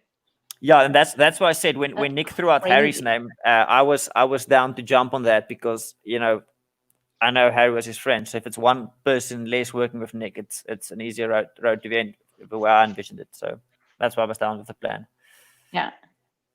And it was probably a smart move for him to concede that too, because they were going to continue to be a target until one of them was gone. So for him to, let Harry take the fall rather than him to improve his game, he probably needed to do it there, or it could have ended up being him. Yeah. Shirin, I was nervous for you because you couldn't talk, and typically that always ends up being the kiss of death if you can't talk, especially if people are bouncing around rooms a lot. It didn't seem like, thankfully, that people were, and they kind of just stayed in your room, and you didn't have to do a whole lot aside from put up notes. So it ended up working out. Doggy! I see somebody someone in the chat mentioning your dog, Louie, in the background. So I thought, let him out. Let him out. He wants to go in. Oh, he doesn't so like being on camera. He's not a camera. He's camera shy. So after the Harry elimination, that brought us to final 6, which was the bounty round, which was one of the ones that we haven't. It's been done in the past, but we haven't seen it in quite a while. And Audrey brought it back this weekend to play. Typically, people don't really go after their bounties, because it is so difficult to do, and you don't want to make it too obvious. It kind of just falls on a random person. This round resulted in, unfortunately, Lisa's exit after a successful LOS, another successful LOS play by Adam. Yeah, it was going to be Adam. I've got a lot to say about this round. Who had Adam as a bounty? Me, I did. And I was like, this is going perfect. I saw I had Adam, and I just like you said, Louie, I was like, okay, well, forget it. But then it just started going that way, and I was like, fantastic. And then Jacques like, he's got an LOS, and I'm like, oh no, Jacques. The last round you could use LOSs was the last round, so everything is golden. Everything was not golden. Wasn't this also the round though? Didn't we start this round where like we were in a room with Steven? It was like Lisa, me, Steven in a room. And was this the round where Lisa like looked right at Steven and said, well, I think it should be you? No, not quite. I was in this room with 4 people, I think. And we were all like, okay, there's 4 of us here. Let's just say it now. Who's it going to be? And everyone was like, Steven. And I was like, okay. And then I jumped into the other room, not thinking, like, of course, I'm going to jump in there. You guys going to say, who are you going to vote for? And so I was like, oh, it's like, and so I said, Steven. And then he's like, what? And I'm like, well, that's what they're saying, but what do you want to do? Yeah, because the previous round, I can't remember. I think it was a round before. There was some downtime, and Adam and I just sat in a room and we just talked. And I said, I asked him if he has an LOS, and he said yes. And then to ensure my next safety, I told him I also have one. That's great. And he's like, yeah, cool. Then we're both guaranteed final 5. So I told that to Adam, knowing that because we shared that information previously, so that he would, whatever happens now, because now we all at a point where within this score group it can be anybody, and it's going to be no hard feelings, So I knew if Adam knows subconsciously I have it, he's going to keep it off me. So he told me he had one, and that's when I went to you, Lisa, and I said, well, we need to get a target. I actually didn't want it to be you, Lisa. I wanted to save you. I mean, I think I voted for Steven in this round. So when I got into your room, I said, listen, Lisa, Adam's got an LOS. We need to do Steven. That's the player. You can't vote for him. And we got shut. The communication got shut off. And I saw Lisa was like, and then I said, don't do it. Because I thought if we could then take out Steven at least, I tried my best. Yeah. I mean, but I know. It's crazy because then it would have been a tie, and we would have gone to a revote. Yeah. And then I don't know what would happen.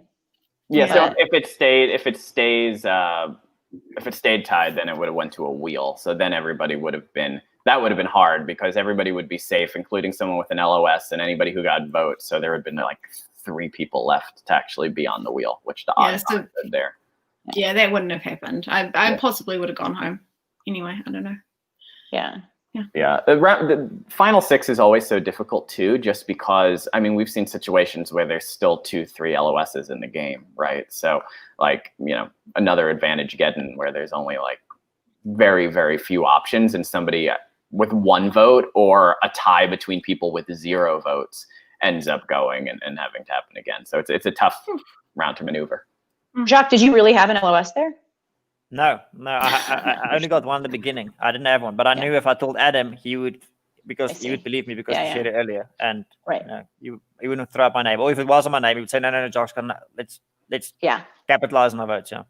Yeah, that makes sense. So, and it's crazy because I think that Steven only voted for Lisa there because of that moment that like you guys had where you told him. Oh, really? That's why he voted for you. Oh well. Yeah. I wanted to touch on this, Lisa. So it was your birthday was yesterday? Yeah. So New Zealand and America are on different time zones. So my birthday is hang on. That sounded really stupid. Thanks, Lisa. It's on different dates. So though Sequester was done on the 20th, my birthday is the 21st, but it was the 21st in New Zealand when I was doing it. Gotcha. So happy birthday. Happy birthday again. Yeah. Well, there is a trend in Sequester that people lie about their birthday nonstop. It happens really? so often. They'll say, today's my birthday and I'm playing Sequester, and it has become a very common storyline of people thinking that they'll go further because it's their birthday. It was the opposite. So I made my video and I felt really nervous. I hate that sort of stuff. I made the video, I sent it in, and then that was my biggest regret about the whole thing. I was like, oh, fuck, I shouldn't have said it was my birthday, because then people might think for the first vote or something, oh, this will be funny. Let's vote out Lisa on her birthday. Ha, ha, ha. So I was like stressing about that. So it was the opposite. I did not try and use it for strategic advantage. Those cruel-hearted survivors don't care. about the birthdays. No, cold-hearted. Make me wash the dishes, get voted out, do everything like that. Well, we're glad it didn't happen. I thought you played a phenomenal game. I mean, I tweeted about this, but like you were one of my favorite Survivor winners ever to begin with, and I feel like it was reaffirmed watching it last night. Like you were a joy to watch. So I was really happy you came back and played this game. Oh, hey, I feel really touched hearing that, and so was I. It was really, really a lot of fun. And it's nice not to have that pressure. Like I said, when I played Survivor, I was just like, oh, do it. And this, I was just like, yay, fun. It was great. Got to play with some people I really liked. Absolutely. And feel free to stick around if you want to, give jury perspective on, the final round there. I have a little, so yeah. So that brought us, so Adam was safe because his bounty went out. We had the true or false round. And this is something else where I say it was a first. So we've never seen this happen before, that somebody who is already immune wins immunity and gets to give it to somebody. That's never happened as far as I can tell. But so Adam wins, and then he gives it to Steven. So it limited the amount of options there, and this resulted in the Shirin elimination, unfortunately. Right. He didn't just give away immunity. He straight up took a shot and said, I'm giving Steven immunity, and we're all voting for Shirin. Yeah, he basically didn't give anybody a time to talk after that, he just went right on to the next thing. And that is, it's a technique I employ when I play, is that just keep talking. Like if you eliminate anyone else talking and do all the talking in the round, people will typically just go along with what you say because they don't have any other option. There was the moment though where, Jacques, you went out for a brief second, which is like the worst time to go out, where you left the room. Yeah, my thing disconnected, yeah. And I think that's when my phone disconnected. And when I got back, I could see everybody just froze in mid-sentence or something like that, yeah. And Shirin, you tried to get it going in that time, but it didn't seem like anybody was picking up. I knew Steven didn't vote. I knew that Steven wouldn't vote against me, and so I was really begging for, Nick's vote, Nick or Adam's vote. Like at that point, Adam was the one who shot the shot, and so it was really just like, yeah. And the way, sorry, Shirin, if I can add something here, the way I did the math is that it was a 3-2. American international people, and I thought it could very easily, if for whatever reason we did Nick, because Nick at that point I thought actually played a phenomenal game. If whatever reason I entertained the idea of maybe throw out Nick's name, and we do vote out Nick, then I thought, well, then I'm the last one out. They're gonna be like, well, just get rid of Jacques now, and then you guys can go to the end. So that's the reason why I said, well, I'm down to do Shirin. So we go with a 2-2 into the final four, and then we see what happens. That was my rationale. Yeah, no, and it was great thinking, because I was thinking the same, along those same lines. I was like, well, if Adam actually sticks with me and Steven here, then we could do, we could just say Americans to the end, and then, but I don't know. I don't know if that's also, I don't know if that's the ideal boot for Adam in that spot. I actually think that Adam probably should have taken out Jacques or Nick there. I don't know. I haven't thought through it, but it doesn't feel like it was the ideal vote for him. Yeah, I can't speak on Adam's behalf. I just can't say why I entertained the idea of doing you. Yeah. Yeah, and I guess we'll know whether it was the ideal vote for him when we get your reasoning for then dragging him in the next round. Yeah, because it seemed like Nick, for a brief second, was considering it until, you brought up the point of the international and how it wouldn't make sense for, 3 Americans and just him to be there. And then he went back on your side pretty quickly after that. So, and I also think because just the last thing, we also had a moment, like I said earlier, where the 4 of us got into a room where I think it was way back in around 4 or 5. The 4 of us just landed in a room, and we said, can we, just the 4 of us, lock this in, and we try to go as deep within make this a core of our, Nerd Alliance. And whenever we would pop up, we would just reaffirm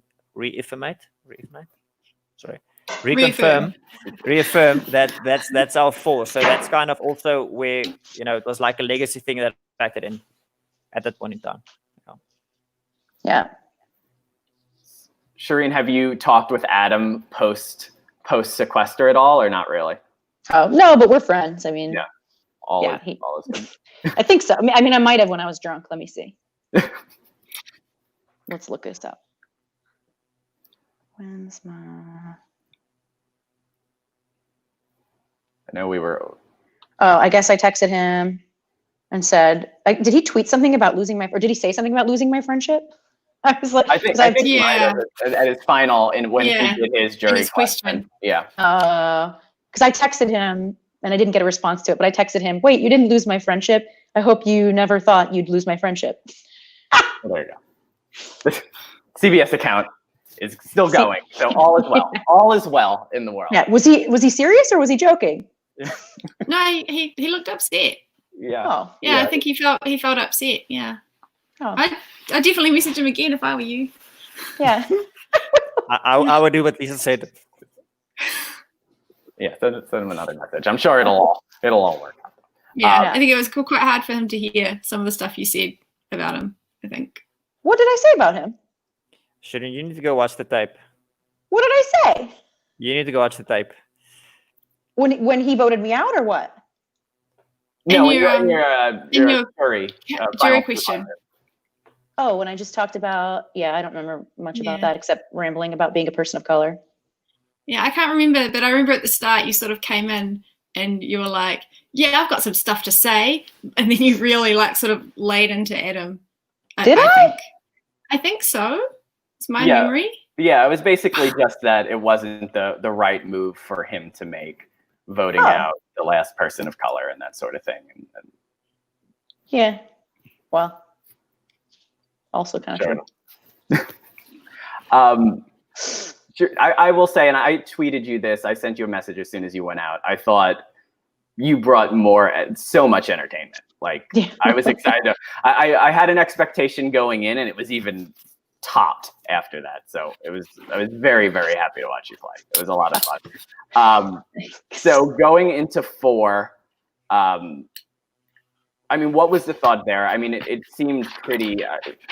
I thought it seemed pretty obvious that Jacques, you were in trouble. But what was did you have a game plan as to how to get out of it or what you were going to do? No, I'm gonna be honest here. I didn't know what the fuck happened at the Final Four. I didn't even know it was a drag round until they said this is the rules. I didn't study the game enough. And I can see that Nick did his preparation brilliantly, the way he deflected that vote to make sure that it was a 2-1-1. I thought it was just going to be a vote, and if it's, I don't know what the tiebreaker scenario was. So when we got there and Adam said, okay, well, he's doing Jacques, and Steven said, well, he's doing Jacques, and I said, well, I'm not doing Jacques. But I very quickly realized if Steven and Adam are coming for me, I knew Nick was not going to, not go along with the plan. And when I realized it was a drag round, you could do some stuff like, if you vote me, I promise I'm going to drag this guy or that. But I mean, I like Nick. He's the only guy I had a relationship with from international people before the game. Not a massive relationship. I've sent him a couple of tweets here and there, and I've sent him a DM about one or two stuff. And we have a mutual friend in Shannon, which is something that popped up regularly within the game. What would Shannon do? Line. Yeah, I love it. Shannon got a mention in the final too. That made me very happy. So I thought, you know what, and and I really didn't want to push it's just to all international people. I don't want to.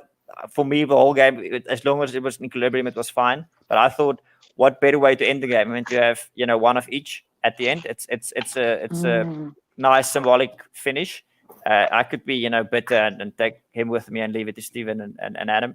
And I thought that in order to get Nick, which I like, is I would say the best person I know, to give him the best fighting chance to win, I knew I had to take out Adam because he's found all these LOSs and he's played twice. And for a guy with that reputation to come in and make it to the end, I mean, that's a great story. And he's so well connected with everybody in the jury. So I thought if I put him next to Steven, that's the best shot that Nick has of actually bringing home the $0.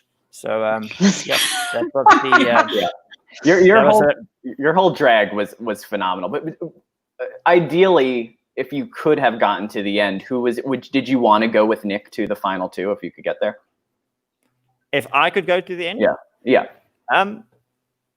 I think I actually this may sound, and I don't want to sound like I didn't want to play the game, But like I said from the beginning, I'm coming to have fun. I'm not coming to win. So I never had that end goal thing in line all the time. When I was in a chat room with me and Steven, I would just chat to him, because when in my life am I ever going to have a chance to just chat to Steven? You know what I'm saying? So I never super spend my brain racking, how do I win in what permutation at the end? So if I was in that position, I would maybe have said, let me and Steven go up and see what happens. I think Nick would have smashed me. And yeah, he's a great narrator. He's great at articulating what he's feeling. So yeah, if I was in that position, I would have done Steven. But that was never my objective. That's not why I played. I came to have fun. And I mean, that was, like you said about Dragon Round, Adam was shouting and I was clowning and saying, no, Adam, I can't hear you. I'm breaking up. I'm putting you out. And it was just a fun moment. May have been my favorite way to drag someone. That you lost internet connection just as he tried to make his case. So I'm glad I gave you that link. Yeah. So it came down to Nick versus Steven. Were you all pretty much sure who you were going to vote for going in, or did the questions change your mind at all? No, I was going to do Nick. Yeah, I was always locked on Steven there. 100 summers out of 100, I was going to do Nick. Yeah.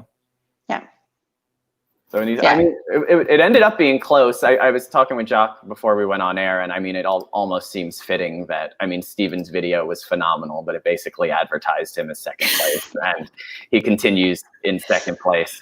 The theme song doesn't need to be changed. He is still not won, and he still came very close. So it's like a very poetic ending. Yeah. And they did. I mean, they both went for it, though. Like, they were both committed to answering those questions. Like, they were fighting. There was no, holding back. One of the sassiest moments in the whole sequester was when Steven asked, can I pan it to the jury? And Nick goes, yeah, you should. That you should have done in Token Cheese. Token Cheese, yes. I love it so much. I thought that's such a brutal and savage and witty one-liner to drop. Yeah, I mean, I think, they were both phenomenal. And it was fun playing with them and seeing them duke it out at the end. Yeah. And Steven was, I don't know, so Steven and Lauren were both my ride or dies, the whole game. And so, for me, I also wasn't playing to win. I was playing to enjoy myself. That wasn't just a line that I used in pregame. I genuinely just wanted to become friends with the people that I thought I'd be friends with. And so if, either Steven or Lauren get to the end, I feel like I've done my job. Then I'd rather have one of them win over me. And then Nick was easily my closest international friend going in. He and I have always had just a connection. And so I just loved that it was the two of them in the final two. I thought they were both very deserving. I thought everybody was a lot of fun. It's great. I can't believe I've ended my friendship with Adam. God, I gotta go and fix that. Yeah. Yikes. I'm sure he'll be forgiving. And I will say Nick's reaction to winning, he was so excited. Nick was excited. And he's got an Instagram story where he's just also on cloud nine. Really? Cool. Go check out it. It's like I don't know what you call it, 4-block story or whatever of him just I want Sequester, was there, raised money, love you, Harry, Adam, great. It's a great sequence. I messaged him and I said, very humble about your victory there, Nick. I love that he shouted out the Nerd Squad on Twitter, because that was our whole goal was to get nerds to the end. It's brilliant, yeah. I think above anything else, the whole cast, what I love is you all took it, you all came and you came to play, you all really wanted to put in a good show and have a good game. And I think it was very entertaining on our side to watch, and it was for a good cause as well. And I want to bring those both up here as well, so everyone in the chat can donate, because that's what it was all about. So it was really great, for a good cause and to have a lot of fun. I guess we'll just go around before we close out. Any final thoughts from anyone before we close out the show? Lisa? I don't know, just how grateful I felt to have had the chance to hang out with these people who I've, watched on TV and whose game minds I really admire. And then how serendipitous that I, don't just admire their games, I admire them as people and really like relating to them. just a real gift for me to take part. Really enjoyed it. Absolutely. Shirin? Yeah, I mean, I love games. I love strategy. Like the fact that I got to do that, meeting a lot of these Survivor players, especially the international ones, for the first time, and it just was a lot of fun. Really glad I did it, and I couldn't have asked for a better cast. And it got you to finish. Did you finish? How far along are you in your international watch? Yeah, so I still have to watch Australian All-Stars, and then I've gotten like halfway through both South African seasons. Oh, and I haven't started New Zealand at all. So obviously I need to watch Lisa's win. She spoiled, like I didn't want to tell her, but I didn't know she won, and she spoiled it for me. Oh, wow. Lisa, how could you? Didn't do her homework. You can't talk about that for at least another few years. So everyone can watch. Well, because I'm really good at, like, even if I'm not watching the international season, I'll still follow like the tweets. But I'm really good at like forgetting, like who the winner is, or like I'll know it's like I remember when I watched the which season was it? The Pia season. It was Pia and Dave and Luke of Australia. I remember, like, I knew that it was like going to come down to Pia or David, but I couldn't even remember which. I thought David was going to be the winner, and I was wrong. And I'm good at forgetting that kind of stuff. So that's why, like, I didn't remember that Lisa won until she said it. And then now you won't have to worry while you watch. You'll know. That's true. And Jacques? Yeah, no, I think my final jury speech when I said, you know what, we're also privileged to have been able to play this great game for Game of Survivor.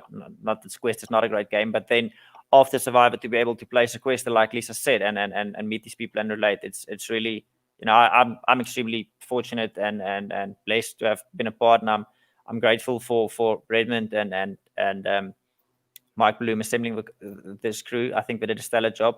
I also want to say, and I say this every time I do a deep dive with Shannon. I try and bring it in, but like I can't speak for anybody else. I'm going to speak like just from my vantage point.